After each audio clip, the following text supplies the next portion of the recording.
Welcome everybody to the first of several videos here on the channel aimed at being boss guide videos for Nioh 2. We covered a few of these during the beta period.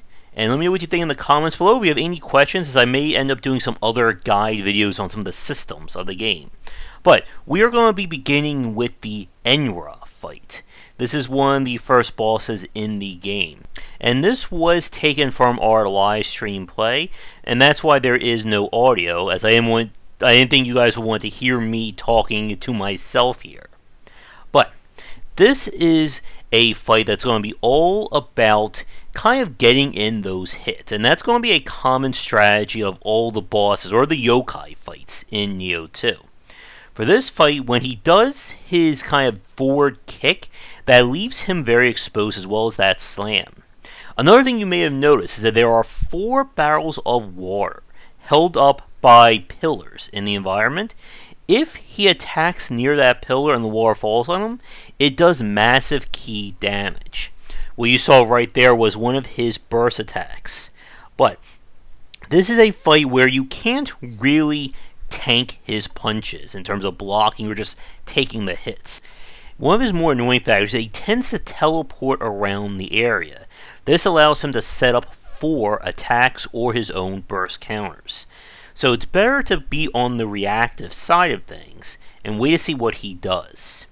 When he goes into yokai mode, or yokai feel as you see here, he's going to start doing more in terms of his little hurricanes, as well as kind of a hurricane forward as his bursts. And you'll see that right there. And yes, it's good to get that counter, or you're going to take a lot of damage. But otherwise, this is more of just a prelude of things to come with the bosses in Nioh 2. You want to be more on the reactive side, avoiding the attacks whenever you can, and just setting yourselves up for when you have those free moments. As you saw right there, I kind of led him into the water on that side. But with that said, be very mindful of avoiding the grabs in this game, as they are still very punishing for just about anyone outside of heavy armor. But as you're going to see, this is going to be the actual winning run of this video, and like I said, I'm going to try to keep these as short as possible. So for this section, this is when I was just starting to kind of figure out the pattern that I wanted to play with him.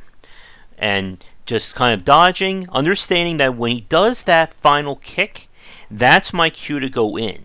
One of the things that this game really likes to do is kind of throw out these trap patterns, where they'll do the same hit string, but instead of ending it being kind of at a delay, they'll continue with an additional attack to trap players.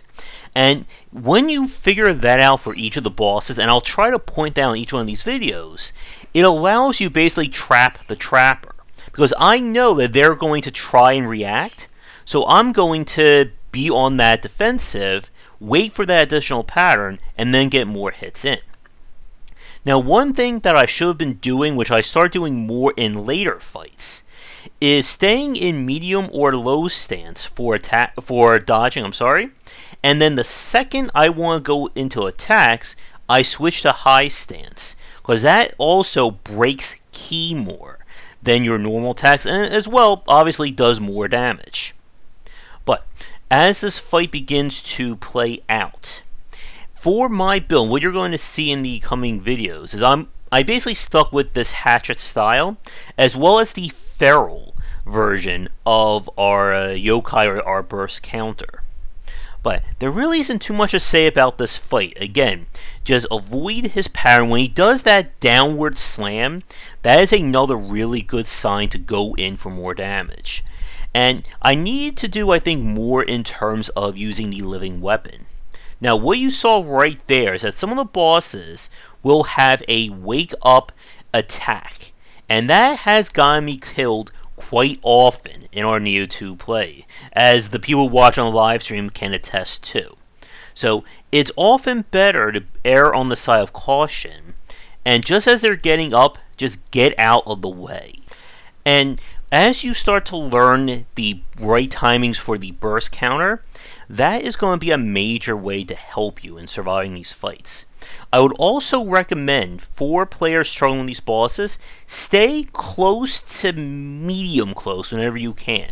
It kind of forces their pattern into more predictable behavior, and if you can learn how to avoid and get hits there, it will ultimately make these fights go a lot easier, as the enemies are tend to design to punish you or do more variety in terms of their attacks if you're further away. But he goes down, and that's going to end this video. Thanks for watching. We'll be back with another boss guy video real soon on the channel, and come back for daily discussions on game design here and on game wisdom, where I examine the art and science of games.